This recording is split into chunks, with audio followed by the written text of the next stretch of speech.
गाँव बाजार मन नचा दे हूँ डीजे बाजे सदरी तान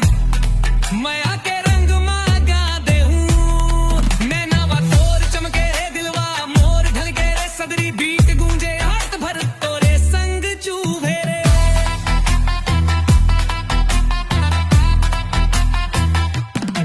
ढोलक तक बज थे नगरा धक धक गूंज थे मन जीरा छन छन छन क्या तोर नाचवा सबला पागल बनाए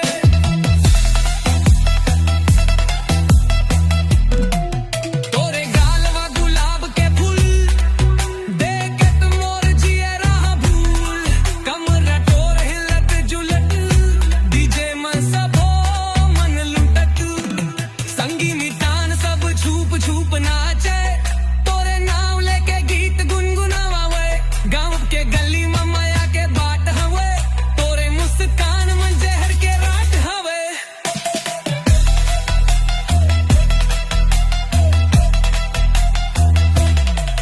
तोरे डीजे बेसक ढक्कन बढ़ावे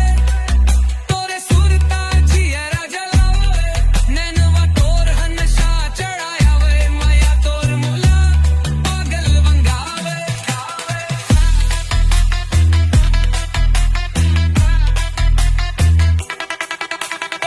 रात भर डीजे गूंजई ढोलक नगरा थिरकई तोरे संग मोर जोड़ी बनही माँ के कहानी सब लाज नहीं